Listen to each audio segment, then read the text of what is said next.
From JBS Studios in Greater New York, this is the JBS News Update with Teisha Bader. I'm Teisha Bader with the JBS News Update for Tuesday, January the 28th, 2020.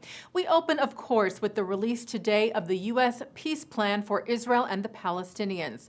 Just after noon today, President Donald Trump shared the long-awaited plan, standing alongside Israeli Prime Minister Benjamin Netanyahu. Under the plan, Trump said Jerusalem would remain Israel's undivided capital, but also that the Palestinians would see a capital in East Jerusalem. The plan lays the groundwork for an eventual Palestinian state that recognizes Israel and rejects terror. It also includes Israeli sovereignty over much of the West Bank, though Trump said that neither Israelis nor Palestinians would be uprooted from their homes. He called the plan a historic chance for peaceful coexistence. My vision presents a win-win opportunity for both sides, a realistic two-state solution that resolves the risk of Palestinian statehood to Israel's security. Actually, there's nothing tougher than this one, but we have to get it done. We have an obligation to humanity to get it done. We will air President Trump's entire speech from the White House, as well as the response to the peace plan from Netanyahu, coming up right after this newscast tonight. The president later tweeted a conceptual map in English, Hebrew, and Arabic of what a future Palestinian state could look like, with a capital in parts of East Jerusalem. Speaking to reporters after the remarks at the White House today, Netanyahu said he will bring the annexation of the Jordan Valley and West Bank settlements for a vote on Sunday during his cabinet meeting back in Jerusalem. Before the release of the plan today, thousands of Palestinians protested across Gaza, with some burning pictures of Trump and Netanyahu, claiming that the plan would be slanted in favor of Israel. And protests reportedly continued later today. Meanwhile, explosive balloons were sent today from Gaza towards Israel, landing in Sderot and Kiryat Gat. Sappers were called to the scene to defuse the bombs safely. And earlier today, from Washington, Prime Minister Netanyahu withdrew his request for immunity. And just hours later, the indictment against him was filed. Netanyahu wrote on Facebook today that since I was not given due process because all the rules of the Knesset were trampled on, and since the results of the procedure were predictated without proper discussion, I decided not to allow this dirty game to continue, referring to the committee that was supposed to meet today to discuss Netanyahu's immunity request. Israel's Attorney General Avichai Mandelblit had announced the indictment against Netanyahu for charges of bribery, fraud, and breach of trust back in November, but could not file the indictment until the immunity request process was over. And on the Prime Minister's way back to Israel this week, he will reportedly stop in Moscow, raising speculation that jailed Israeli-American Naama Issachar will be released from jail.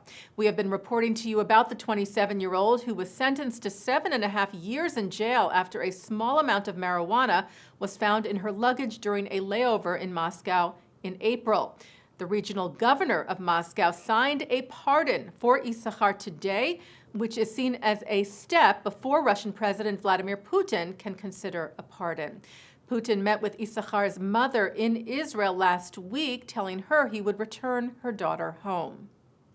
While the man who attacked and injured 5 people with a machete in Monsey, New York last month has been deemed by a psychiatrist to be incompetent to stand trial.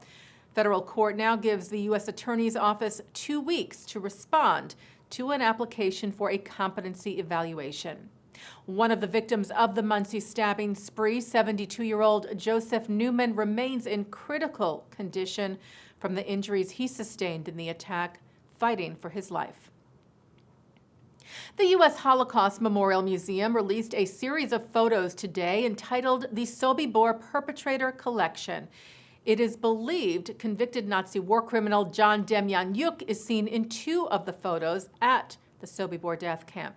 Demjanjuk was sentenced to death in Israel on accessory to the murder of 28,060 people at the death camp.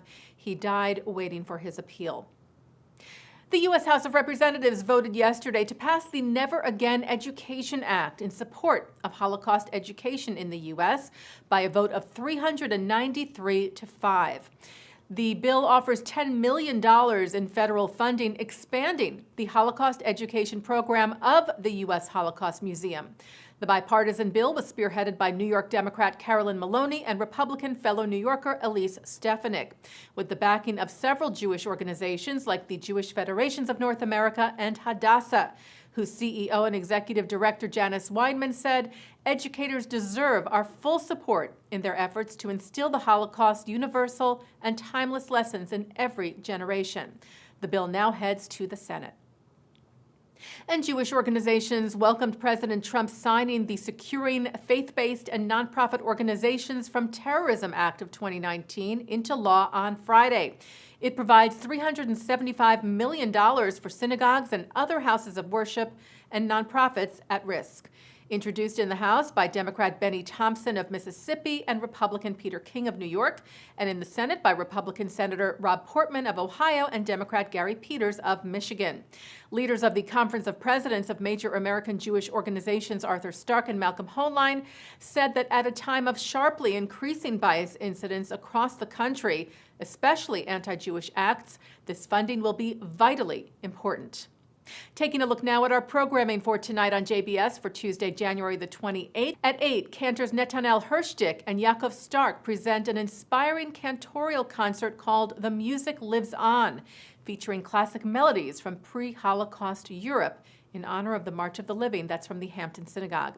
At 9, Mark Golub sits down with Moshe Avital, who survived Auschwitz and Buchenwald, on L'chaim. At 10:30, German film director Marguerite von Trotta talks about her film Hannah Arendt.